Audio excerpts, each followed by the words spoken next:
જય કિસાન મિત્રો, આજે 15મી ઓક્ટોબર 2025 નો દિવસ. હું ગોપાલ ઇટાલિયા બોટાદના માર્કેટિંગ યાર્ડની અંદર કડદો કરી અને ખેડૂતોને લૂંટવામાં આવતું જે કારસ્તાન હતું એની સામે આમ આદમી પાર્ટીએ એક આંદોલન કર્યું અને આ આંદોલનની અંદર કડદાબાજોએ સરકારનો સપોર્ટ લઈ અને પોલીસના માધ્યમથી ખેડૂતો ઉપર દમન ગુજારવાનું કામ કર્યું.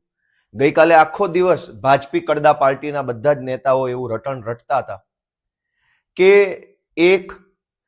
એ જે કાર્યક્રમ હતો હળદળમાં, ત્યાં સ્થાનિક કોઈ ન હતું, બધા જ બહારથી આવેલા હતા. આવું ભાજપી કડદા પાર્ટીના જે પ્રદેશ લેવલના કડદા નેતાઓ છે એ આવું નિવેદન આપી રહ્યા છે.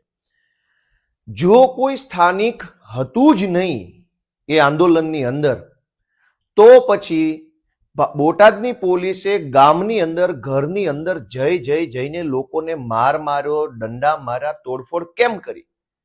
મંત્રી ગાંધીનગરમાં બેઠેલા મંત્રીને ખબર છે કે સ્થાનિક નથી અહીંયા કોઈ, તો સ્થાનિક પોલીસને નહોતી ખબર કે અહીંયા કોઈ સ્થાનિક નથી? એનો અર્થ એમ કે ખુલ્લેઆમ આ ષડયંત્ર, કાવતરું, ભાજપી કડદા પાર્ટી અને પોલીસનું આ કાવતરું ખુલ્લું પડી ચૂક્યું છે એમના જ નિવેદનથી.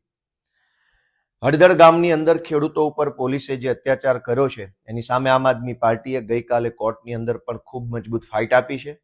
અમદાવાદથી અને સ્થાનિક ત્યાં અમારી બોટાદની લીગલ ટીમે મજબૂત રીતે દલીલ કરી અને જે કાંઈ કાયદાની ભાષામાં કરવું પડે કામ કર્યું છે. પરંતુ એક ખેડૂતના દીકરા તરીકે અને ખેડૂતના મતથી જીતેલા ધારાસભ્ય તરીકે ખેડૂતો પ્રત્યે અમારી ફરજ છે, જવાબદારી છે, સંવેદનાઓ છે.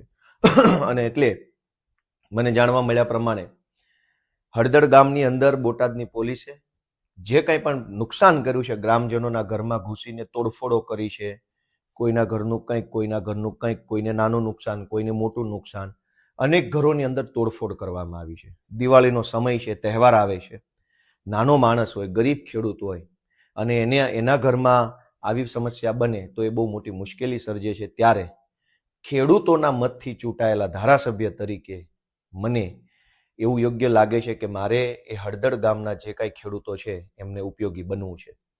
મેં નક્કી કર્યું છે કે ધારાસભ્ય તરીકે મને મળતા એક પગારની હું આ જે કંઈ હળદળ ગામની અંદર જે ખેડૂતોના ઘરમાં તોડફોડ થઈ છે એને ઉપયોગી બનવા માટે હું એક પગાર આપીશ. અમારા નેતા માનની સાગરભાઈ રબારી અને પ્રદેશના અન્ય નેતાનું પ્રતિનિધિ મંડળ ગામમાં જઈ અને જેના ઘરમાં તોડફોડો થઈ છે, જેના ઘરમાં નાનું મોટું નુકસાન આવ્યું છે, એને તાત્કાલિક આર્થિક મદદ મળી રહે. ફૂલ નહીં તો ફૂલની પાંખડી, પૂરેપૂરી નહીં તો થોડી, પણ મદદ મળી રહે એવા આશયથી હું ધારાસભ્ય તરીકેના એક પગારમાંથી ગામના ખેડૂતોને ઉપયોગી બનવા માટેનો નિર્ણય કરું છું. અને ગુજરાતભરના સૌ ખેડૂતોને વિનંતી કરું છું કે ગુજરાતભરના માર્કેટિંગ યાર્ડની અંદર જબરજસ્ત લૂંટ ચાલે છે. અનેક માર્કેટિંગ યાર્ડની અંદર ખેડૂતોનું રીતસરનું શોષણ થાય છે, પરંતુ ખેડૂત એકલા પડે છે. ખેડૂતની મજબૂરીનો ફાયદો ઉઠાવવામાં આવે છે. ખેડૂતોનું સંગઠન નથી, એના કારણે ખેડૂતો પ્રત્યે આવું વર્તન રાખવામાં આવે છે. આખા ગુજરાતના અનેક એપીએમસી માર્કેટ યાર્ડમાં શેષ ફીના નામે, કોથળાના નામે, બારદાનના નામે, વજનના નામે, તોલમાપના નામે, મજૂરીના નામે, અધવચ્ચેથી માલ તમારો ખરાબ છે એવું કહીને એક યા બીજા શબ્દોમાં કડદો કરવામાં આવે છે. કદાચ બોટાદમાં કડદો શબ્દ વાપરતા હોઈએ તો બીજા જિલ્લામાં બીજો શબ્દ હશે, ચોથા જિલ્લામાં ચોથો શબ્દ હશે, પણ ખેડૂતો સાથે લૂંટફાટ થઈ રહી છે. ગઈકાલે ભાજપી કડદા પાર્ટીના ઘણા બધા પ્રદેશ લેવલના કડદાધિકારીઓએ પોતાના નિવેદનો આપ્યા, કાયદો અને વ્યવસ્થા ઉપર મોટા મોટા જ્ઞાન આપ્યા. કાયદો અને વ્યવસ્થા ત્યારે નથી બગડી જતી જ્યારે ખેડૂતોનો લોહી પરસેવાથી પકવેલો કપાસ છે એ માર્કેટિંગ યાર્ડના કડદાઓ લૂંટી લે છે. ત્યારે લૂંટ થાય છે ત્યારે કાયદો નથી બગડતો. જ્યારે ભાજપી કડદા પાર્ટીના નેતાઓના આદેશથી પોલીસ નિર્દોષ મહિલાઓને ઘરમાં ઘૂસીને મારે છે ત્યારે વ્યવસ્થા નથી બગડતી. ખેડૂતનું શોષણ થાય, ખેડૂત આરે અન્યાય થાય તો કાયદો અને વ્યવસ્થામાં વાંધો નથી. ખેડૂત પોતાનો અધિકાર માગે તો કાયદો અને વ્યવસ્થા બગડી જાય છે. એનો અર્થ એ થયો કે કાયદો ચોર લૂંટારા માટે છે, વ્યવસ્થાઓ કડદો કરનારા માટે છે. જો કડદો કરનારા અને ખેડૂતોને લૂંટનારાને તમે કંઈક કહેશો, ખેડૂતોની સાથે અન્યાય કરનારા લોકો સામે પડશો તો કાયદો અને વ્યવસ્થા બગડશે. જો કાયદો ખેડૂત માટે હોત, વ્યવસ્થા ખેડૂત માટે હોત, તો ખેડૂતો અધિકાર માગવા માટે આંદોલન કરે ત્યારે કાયદો વ્યવસ્થા ન બગડવી જોઈએ. પણ હવે અમને સમજાય છે કે આ ભાજપી કડદા પાર્ટીની સરકાર છે એ કડદાબાજોના સમર્થનમાં છે, માફિયાઓના સમર્થનમાં છે. માફિયાઓને પ્રોટેક્શન આપવા માટે કાયદો છે, માફિયાઓના જીવનને સરળતા કરી આપવા માટે વ્યવસ્થા બનેલી છે.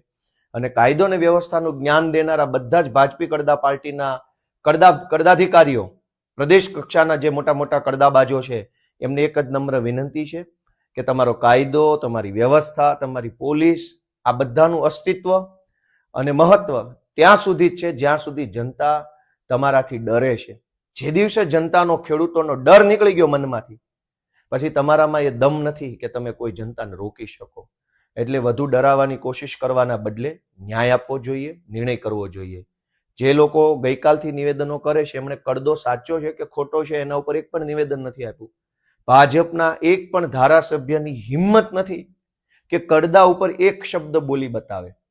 કાયદો વ્યવસ્થાનું જ્ઞાન આપવા માટે તો અનેક ટોળકી નીકળી ગઈ, પણ કડદા ઉપર બોલો ને.